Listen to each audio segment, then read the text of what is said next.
रसूल में मदीना आए, मदीना के लोगों ने बड़ा खैर मकदम किया, रसूल का इस्तकबाल किया। मदीना लोगों ने रसूल का कलमा पढ़ना शुरू कर दिया। मक्का वाले खामोश बैठे रहे। 10 साल मुसलसल गुजर गए। रसूल मक्का छोड़ के गए और मदीना ही है। जो बंदा वहां से मुसलमान होता है उसे यहाँ नहीं आने देते, जो यहाँ से वहां जाता है उसे वापस बुलवा लेते। 10 साल के बाद रसूल ने कहा कि अब मक्का फतह करना चाहिए। रसूल ने 10,000 का लश्कर लिया। रमजानुल मुबारक की कोई तारीख थी, 7 या 8 रमजान। रसूल ने पूरा लश्कर लेके मक्का के बाहर आके खड़े हो गए। उस दौर में मक्का का सबसे बड़ा सरदार अबू सुफियान, तो रात की तारीकी में, क्योंकि मक्का पहाड़ियों का शहर है, पहाड़ियों पे ऐसे लगे जैसे तारे जो है ना, सितारे, ये पहाड़ियों पे आ गए। इसने फौरन अपने एक दोस्त हकीम बिन जराहम को साथ लिया, ज़ैद बिन नौफल को साथ लिया। इसने ये क्या माजरा है, ये क्या है, ये मक्का की पहाड़ियों पे ये रोशनियां क्यों हैं, ये सितारे उतरे मक्का की पहाड़ियों पे। ये ऊंचाई पे खड़े होकर देख रहे थे। वो लश्कर है जो मक्का की तरफ आ रहा है।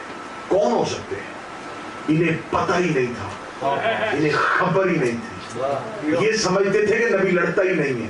ये पूरी रात, क्योंकि रात अंधेरी थी, नजर कुछ नहीं आ रहा था, सिर्फ वो मशले जो रोशन की हुई थी, जो लश्कर आ रहा था उसकी रोशनी आ रही थी। ये मक्का की एक चोटी पे खड़े सारी रात देखते रहे। सुबह का पहली किरण जब आई ना, तो उन्होंने देखा कि ये तो हाथों में परचम है, ये तो घोड़े ऊंट है। कौन है ये? मोहम्मद इब्न अब्दुल्लाह, मोहम्मद आ रहा है। अबू सुफियान वहीं से पहाड़ी से यूं नीचे उतरा, अपने नौकर से कहा जल्दी कर, अब्बास इब्न अब्दुल मुत्तलिब को ला। ये अब्बास इब्न अब्दुल मुत्तलिब को रसूल और मौला अली के चचा, ये मक्का में थे। हज़रत अब्बास इब्न अब्दुल मुत्तलिब को फौरन बुलवा कर अब्बास, मैंने कहा था कि अपने भतीजे मोहम्मद से कहो कि वो मदीना में रहे, ये मक्का पे हमला करने आ रहा है, ये देखो कितना बड़ा लश्कर है। यूं हज़रत अब्बास इब्न अब्दुल मुत्तलिब खड़े हुए। किसी किताब में चाहोगे हर सीरत निगार की, इब्न खल्दून से शिबली नुमानी, शिबली नुमानी से ताहरुल कादरी, ताहरुल कादरी से सुलेमान नदवी, सुलेमान नदवी से लेके मुफ्ती मरीम तक हर सीरत निगार ने लिखा कि हज़रत अब्बास इब्न अब्दुल मुत्तलिब ने यूं देखा। हज़रत अब्बास इब्न अब्दुल मुत्तलिब मुस्कुराए। 2 मजाज पढ़ने लगा हूं, यहीं से बात खुल जाएगी, मौजू बड़ा बेहतर खुल जाएगा। हज़रत अब्बास इब्न अब्दुल मुत्तलिब भी लश्कर को देख रहे हैं, अबू सुफियान भी लश्कर को देख रहा है। ये 2 फर्द नहीं खड़े, 2 नजरियात खड़े, 2 अलग-अलग फिक्रें खड़ी। हमें देखूंगा कितना बंदा खिताबत को समझता है कि वो 2 जुमलों में मौजू कैसे समझेगा। हज़रत अब्बास इब्न अब्दुल मुत्तलिब ने देखा तो मुस्कुराए, मुस्कुरा कहते हाँ ये तो हमारा भतीजा मोहम्मद ही आ रहा है, लश्कर लेके आ रहा है। अबू सुफियान ने किताब कहती कोहनी मार के कहा अब्बास तेरी भतीजे ने तो बड़ी हुकूमत बना ली। हज़रत अब्बास इब्न अब्दुल मुत्तलिब ने देखती आंखों से देखा, शर्म कर, हुकूमत नहीं रिसालत है, हुकूमत नहीं रिसालत। मैंने इससे पहले एक जुमला कहा था, तो 2 नजरियात है, 2 फिक्रें। अब आप उन पे सवाल करेंगे इसमें नजरिया क्या है। अब मैं बताता, एक वो थे जो रिसालत को हुकूमत समझ रहे थे। ये कौन कह रहा है? जिसने मौजे देखे थे, चांद और टुकड़े होता देखा, पत्थर बोलते देखे थे, दरख्त चलते देखे थे, पहाड़ हिलते देखे थे। मौजे देखे कलमा नहीं पढ़ा, जब लश्कर देखा, तलवारें देखी, फौरन कलमा पढ़ लिया। अब ये जो कलमा पढ़ा, क्योंकि सुबह यही बंदा जो कह रहा है कि ये तो रिसालत नहीं हुकूमत है, सुबह इसीलिए सबसे पहले कलमा पढ़ना है। जब इसने कलमा पढ़ लेना, इसने आ जाना है इस्लाम की तरफ। अब ये बंदा नहीं आया, एक नजरिया और आ गया है, एक मिजाज इस्लाम में इजाफा कर चुका है। जो रिसालत को हुकूमत समझ रहे हैं, जो ये समझ रहे हैं ये नबी नहीं हाकिम है, इसकी तो हुकूमत बन गई। अब जो हुकूमत के लालच में कलमा पढ़े, उन्होंने हुकूमत ही का तो लालच करना है। मक्का में ला इलाहा के दुश्मन, मोहम्मद और रसूलुल्लाह के दुश्मन।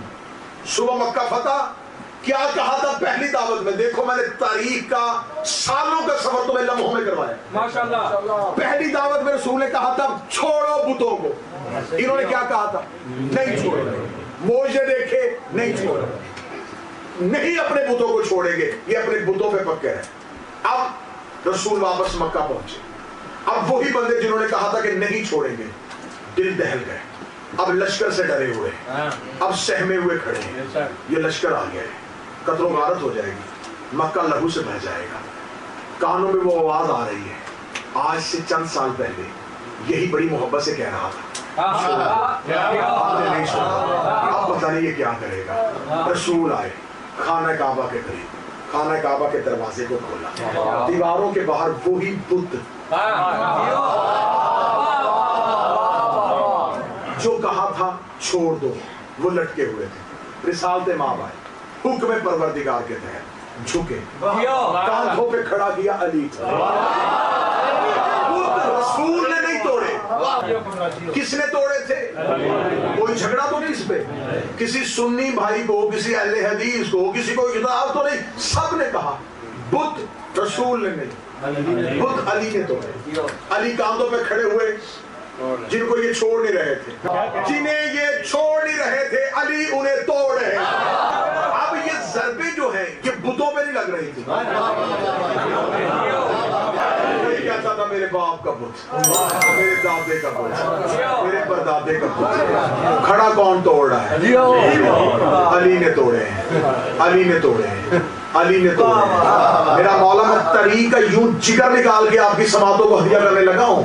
اب انہوں نے مجبور ہو کے ڈر سے, خوف سے, سہم کے کلمہ تو پڑھ لیا کلمہ, لیکن نظروں میں آگے علی آتا تھا.